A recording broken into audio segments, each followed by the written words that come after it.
జూరాలకు వరద వస్తుందట. నారాయణపూర్ నుంచి అట ప్రాజెక్టుకు 33,000 క్యూసెక్లు వస్తుందట. సీజన్లో తొలిసారి ప్రాజెక్టుకు ఫ్లడ్ వచ్చిందట. ఆల్మట్టికి 84,000 క్యూసెక్లట, 50,000 క్యూసెక్లు విడుదలట. నారాయణపూర్కు 52,370 క్యూసెక్ల వరద వస్తుంది. దిగువకు 37,000 రిలీజ్ అవుతుంది. కృష్ణా క్యాచ్మెంట్లో క్రమంగా పెరుగుతున్న నదీ ప్రవాహం గోదావరి బేసిన్లోని లోయర్ గోదావరిలో పెరిగిన వరద. ఇప్పుడు నీళ్ళు వస్తున్నాయా? నీళ్ళు వస్తే ఇప్పుడు కాంగ్రెస్ పడేది తెలుసా? సుక్క నీళ్ళు అయిపోయినా వర్షాలు పడుతున్నాయి. సుక్క నీళ్ళు అయిపోయినా రైతులు బతారు సంతోషంగా. అంటే మనం అసమర్థులం అని చెప్పే ధైర్యం లేనప్పుడు వచ్చే మాటలు. నిన్నమన్నా రైతులు గోస తీస్తుంటే వాళ్ళు వాటర్ ట్యాంకర్లు పెట్టి పొలాలకు నీళ్లు పోసుకుంటే ఈ పేపర్లు కనపల్లే వాళ్ళకు. ఇలా కళ్ళకు ఆకులు పడిచినాయి ఆ రోజు. వీళ్ళకు ఆ వార్తలు కనపల్లే. ఇప్పుడు మాత్రం సక్కమైన సుధపూసలకి ఈ వార్తను రాశారు. నీళ్ళు వస్తున్నాయట. ఇప్పుడు అందరూ చేసిందే. దేశవ్యాప్తంగా ఆన్నోయినో వర్షాలు పడుతూనే ఉన్నాయి. ఆన్నోయినో నీళ్ళు వచ్చి తద్వారా ఈ వరద కాలువల్లో నదులలో నీళ్ళు వస్తున్నాయి. మీ సొంతంగా మీరు ఈ రాష్ట్ర రైతాంగానికి నీళ్ళ విషయంలో చేసిన న్యాయం ఏందో చెప్పరు. లేదు ధర్మంగా మీరు చేసిన మేలేందో చెప్పరు. మీరే కదా ఈ రాష్ట్రంలో రైతులకు నీళ్ళు ఇవ్వకుండా కేసీఆర్ కట్టిన కాళేశ్వరాన్ని బూచిగా చూపించి దాంట్లో ఒక 2 పిల్లర్లు బూచిగా చూపించి దాన్ని పడావి పెట్టి 2.5 సంవత్సరాలుగా సుక్క నీళ్ళు ఇవ్వకుండా రాష్ట్ర రైతాంగాన్ని అన్యాయం చేసింది మీరు కాదా? 1,50,00,000 టన్నుల వరిదా ఎట్లా వంజది? వర్ణదేవుడు కరుణిస్తే వంజది. భగవంతుని దయ ప్రజల ఆశీర్వాదం పన్నది. కానీ మీరేం చెప్పుకురు? కాళేశ్వరం నుంచి నీళ్ళే అక్కర్లేక వంజది ఊకనే వంజి ఇట్లా మమ అంటే వంజ అంటే నడిపించరు సినిమా.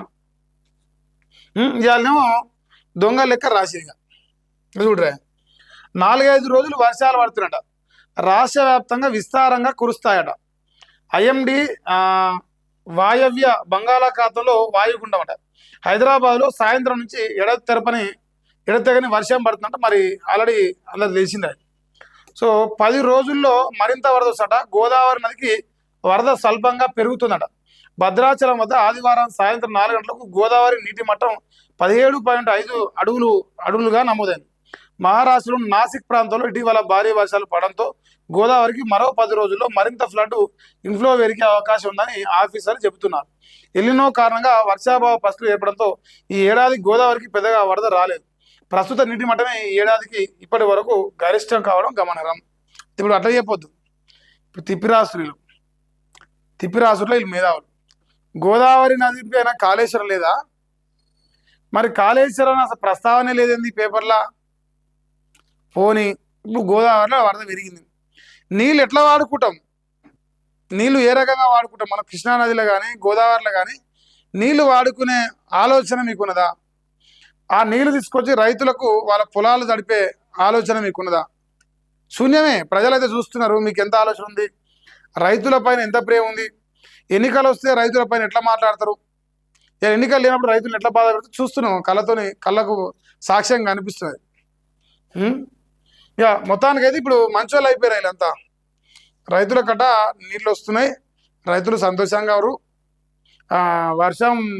వర్షాలు తక్కువన్నా సరే వరద నీళ్ళు వస్తున్నాయి. మీ పంటలు బాగా వండుతాయి. భద్రాచలం కాడ నీటి మట్టం పెరిగింది. ఈ గొప్పలా ఇప్పుడు రేపు పొద్దున రాస్తారు మళ్ళీ ఏమంటే కాళేశ్వరం 1,00,000 క్యూసెక్ల వరద పుణ్యానికే పోతుంది. ఉత్తగా దానానికి వదిలిపెట్టినాం. ఎందుకంటే ఆ బ్యారేజీలు ముత్తే కూలిపోతాయి. ఇలా చెప్పుకోగలుగుతారు. ఇప్పుడు దాని ప్రస్తావన ఇప్పుడు ఎందుకు లేదంటే వీళ్ళు పాజిటివ్గా రాసుకున్నారు. వర్షాలు పడుతున్నాయి, రాష్ట్రం పచ్చగా ఉంది, ఎచ్చగా ఉంది, ప్రజలంతా సంతోషంగా చెప్పాలి. ఇప్పుడు రియాలిటీ వేరే. ఇప్పుడు ఆ గోదావరిలో ఉన్న నీళ్ళు వాడుకునే దమ్ములకు లేదు, వాడుకునే ఆలోచన లేదు. ఫస్ట్ ఒకవేళ ఆ నీళ్ళు వాడుకునే ఆలోచన చేస్తే కేసీఆర్కి పేరు వస్తుంది. అక్కడ కేసీఆర్ కట్టిన కాళేశ్వరం వచ్చి నీళ్ళు వస్తాయని ప్రజలు అంటారు కాబట్టి మనకు నచ్చని పని కదా అది. అందుకే ఇది ముచ్చట. దొంగ లెక్కలు రేవంత్ అన్న బాగా ఎరక. అంటే దాంట్లో పిహెచ్డి చేసిండు. PhD, double PhD, triple PhD చేసిండు. దొంగ మాటలు చెప్పుట్లా, దొంగ లెక్కలు చేసుట్లా, ప్రజల్ని మోసం చేసుట్లా. అందుకే ఆయనకు అట్లా అనిపిస్తాను.